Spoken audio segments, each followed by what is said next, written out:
Assalamualaikum warahmatullahi wabarakatuh. Perkenalkan, saya Imro'atin Karimah, mahasiswi bimbingan penyuluhan Islam UIN Wali Songo Semarang. Oke teman-teman, jadi di sini saya akan membahas mengenai terapi desensitisasi sistematik. Jadi, individu yang mengalami fobia spesifik dapat menimbulkan stres yang besar saat berhadapan atau harus melakukan sesuatu yang berkaitan dengan stimulus fobianya. Misalkan ketika seseorang dengan fobia anjing dapat membuat dirinya menjadi cemas dan berteriak-teriak di jalan ketika bertemu dengan anjing. Ada banyak faktor yang dapat membuat individu mengalami fobia spesifik. Individu yang mempunyai kecenderungan mengalami fobia ini umumnya dipengaruhi oleh dua faktor, yaitu faktor internal seperti kemampuan otak menilai suatu peristiwa ataupun perasaan individu terhadap sesuatu. Yang kedua, faktor eksternal seperti hewan, tumbuhan, ataupun lingkungannya. Dalam jangka waktu panjang, jika pengidap gangguan fobia spesifik melakukan perilaku menghindar secara terus-menerus dari objek atau situasi yang ditakuti tersebut, maka akan menyebabkan hubungan sosial dan pekerjaannya menjadi terganggu. Selain itu, tentunya juga dapat menyebabkan gangguan fisik maupun psikologis dari pengidap. Berdasarkan permasalahan tadi, maka subjek akan diberi intervensi psikologis berupa terapi desensitisasi sistematik. Lalu, apa sih terapi desensitisasi sistematik itu? Yaitu sebuah terapi yang efektif dalam menurunkan rasa takut ataupun cemas yang mengganggu.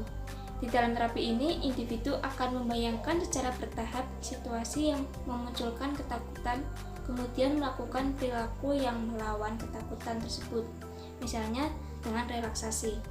Teman-teman, sudah penasaran kan bagaimana sih proses terapi desensitisasi sistematik itu? Maka dari itu, simak terus videonya ya. Check it out.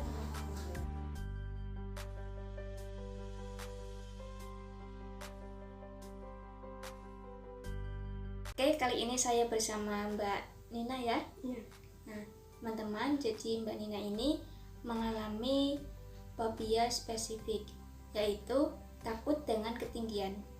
Benar seperti itu Mbak Nina? Ya, benar. Nah, jadi gini Mbak Nina, untuk mengurangi ataupun menghilangkan gangguan fobia yang dialami Mbak Nina ini bisa menggunakan terapi desensitisasi sistematik. Terapi apa itu?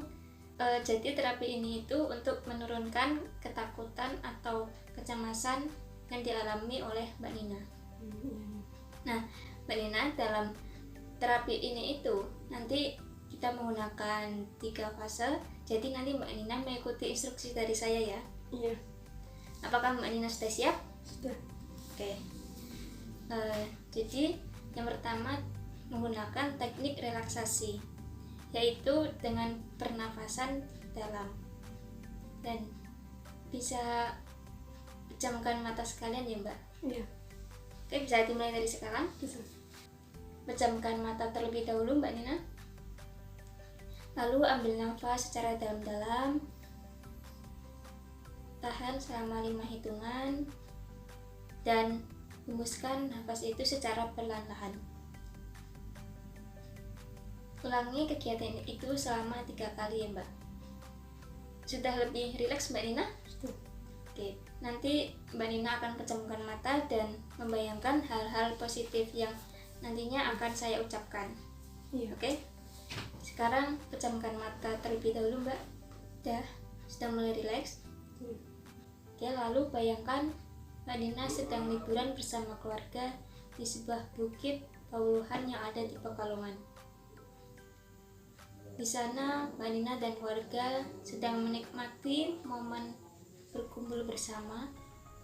Lalu, tiba-tiba tanpa disengaja Mbak Nina melihat kucing yang nasibnya akan jatuh ke jurang. Lalu, dengan perasaan penuh ketakutan, Mbak Nina pun menolong kucing itu. Akhirnya, kucing itu pun selamat dan Mbak Nina merasakan ada hal lain dalam diri Mbak Nina, yaitu sebuah keberanian yang tidak disadari. Lalu kemudian tanpa disengaja Mbak Nina membalikkan badan dan Mbak Nina melihat pepohonan yang melambai-lambai dengan tenang, melihat burung-burung berkicau dengan indah. Padahal di situ Mbak Nina sedang berada di tepi jurang. Dan di situ pun Mbak Nina merasakan sebuah kedamaian, ketenangan. Mbak Nina baru menyadari bahwa dengan ketinggian Mbak Nina bisa merasakan sebuah keindahan alam semesta ini. Sudah bisa dibuka Mbak matanya. Rilekskan dulu Mbak. Ya. Sudah? Sudah. Nah sekarang saya mau bertanya, bagaimana perasaan Mbak Nina setelah melakukan terapi tadi? Awalnya saya ketakutan untuk menolong kucing tersebut, tapi karena saya sangat suka dengan kucing, jadinya saya memberanikan diri untuk menolong. Dan tanpa saya sadari, ternyata ketinggian tidak semenyeramkan itu. Wah, saya senang sekali Mbak mendengarnya. Jadi terapi tadi bisa dibilang berhasil ya. Iya. Jadi Mbak Nina di sini lebih menyadari bahwa ternyata ketinggian tidak semenyeramkan itu ya. Iya.